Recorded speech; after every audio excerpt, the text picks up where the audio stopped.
Jai Shri Ram. Now we begin Canto 25. The ogres attack Sri Ram. Ram kills them all. Reaching the hermitage, Khara with his attendants saw the celebrated Sri Ram, the slayer of his enemies, with bow held tightly in anger. Seeing him and lifting his bow, furnished with a string and making a sharp twang, he commanded the charioteer in the following words: "Let the chariot be driven in front of Ram." At the command of Khara, the said charioteer goaded the horses on to where the mighty armed Ram stood alone tweaking his bow. Seeing him arrive near Ram and uttering a loud roar, his ogre companions, for their part, surrounded him on all sides. Seated in his chariot in the midst of those ogres, the celebrated Khara looked like the Mars risen in the midst of stars. Striking Sri Ram of incomparable vigor with 1,000 arrows, Khara forthwith made a loud roar on the battlefield. Feeling enraged, all the night stalkers assaulted with various kinds of weapons the celebrated Sri Ram, who was armed with a terrible bow and was hard to conquer. Given up to fury, the ogres violently struck the hero on the battlefield with clubs, iron pikes, barbed missiles, swords, and axes. Riding in their chariot as well as on the horseback, as also on elephants resembling mountain peaks, the ogres, who were endowed with gigantic bodies and possessed of extraordinary might and looked like clouds, rushed on Sri Ram with intent to kill him in battle. Like huge clouds assailing Sumera, the king of mountains, with torrents, those hordes of ogres rained showers of arrow on Sri Ram. Surrounded by all ogres who wore a cruel aspect, Ram looked like Lord Mahadev, surrounded by hordes of his attendants on days bearing the name of Pradosha and sacred to Shiva. By means of his arrows, the celebrated Sri Ram, a sign of Raghu, absorbed those weapons discharged by the ogres, even as the ocean does the rushing water of rivers. The said Sri Ram did not feel afflicted even with his limbs pierced by those terrible weapons, any more than a huge mountain rent with many blazing thunderbolts. Pierced and besmeared with blood in all the limbs, the celebrated Sri Ram, a sign of Raghu, looked like the sun screened by evening clouds. Gods and Gandharvas, Siddhas and great rishis felt dejected to behold him standing alone, surrounded by many thousands at that time. With his bow bent to the shape of a circle, when drawn at full length, Sri Ram, for his part, who felt highly enraged on the battlefield, pulled out from his quiver hundreds and thousands of very sharp arrows, which were difficult to intercept and hard to endure, and resembled the noose of death in their action, and discharged in sport arrows tipped with gold. Sportfully hurled on the enemy's ranks by Sri Ram, the aforesaid shafts took away the lives of the ogres like the nooses of death.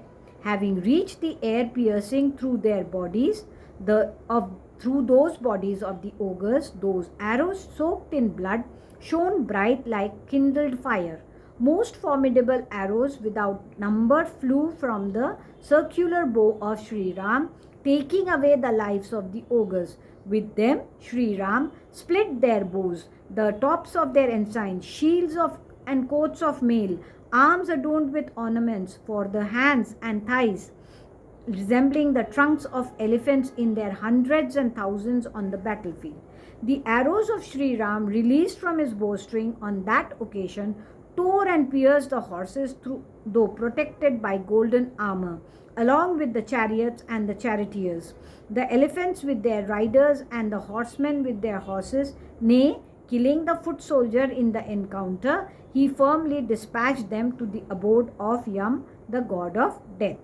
Being torn with his nalikas, steel-pointed arrows, and narakas, arrows wholly made of steel, and sharp-pointed vikarnis, barbed arrows, the ogres then raised a terrific piteous wail.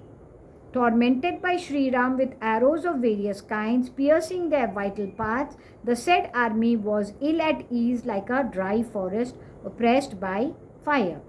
Extremely enraged, some gallant night stalkers, possessed of terrible might, hurled at Sri Ram barbed missiles, iron pikes, and axes.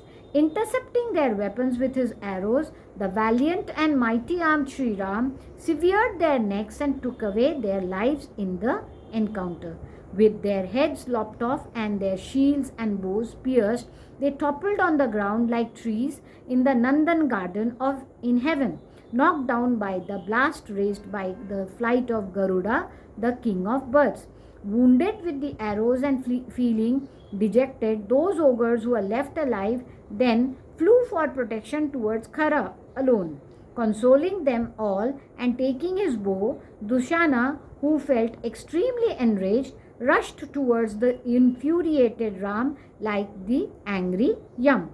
Rendered fearless by the backing of Dushana, all returned once more and rushed towards Ram alone, using sal and palmyra trees and slabs of stones for weapons. Nay, holding iron pikes and clubs as well as nooses in their hands, the ogres, who were possessed of great might, began to rain on the field of battle showers of arrows and weapons as well as volleys of trees and slabs of stones. That encounter between the celebrated Sri Ram and the aforesaid ogres was indeed wonderful, tumultuous, and most dreadful, and caused one's hair to stand on end. Waving in wrath, they tormented Sri Ram once more on all sides. Seeing all the quarters as well as the intermediate points encompassed by the ogres arrived from all sides, and uttering a terrible roar, Sri Ram, who was now covered with showers of shafts and who was possessed of extraordinary might, discharged the most resplendent missiles presided over by the Gandharvas against the ogres. Then from his circular bow sped thousands of arrows. All the 10 directions were fully covered by those arrows. Tormented by the arrows, the said ogres did not perceive Sri Ram picking up the dreadful and excellent arrows or discharging them. They only saw him pulling his bowstrings alone. The darkness spread by the arrows enveloped the sky, including the sun, and Sri Ram simply stood sending forth those arrows as though mechanically. The earth was torn in no time, with the ogres hit hard by the arrows all at a time, toppling down all and fallen on the ground all at once. The ogres were seen in their thousands, killed outright, struck down, exhausted, split into two, hacked to pieces, and disemboweled here and there. Thickly strewn with heads wrapped in turbans, as well as with arms adorned with armlets, nay, with several severed thighs and arms, ornaments of various designs, as also with horses, foremost elephants and chariots broken at many places, whisks, canopies, and ensigns of various patterns, all struck down by the arrows of Sri Ram, iron pikes, scimitars, and swords torn into pieces, barbed missiles shattered, axes scattered all over, slabs of stone reduced to powder, and numerous arrows of various kinds torn into splinters. The earth looked ghastly. Sore distressed to see them slain, all the surviving ogres were unable to advance towards Sri Ram, the conqueror of the enemy's citadels. Thus ends Canto 25 in the Aranyakand of the glorious Ramayan of Valmiki, the work of a rishi and the oldest epic. Jai Shri Ram.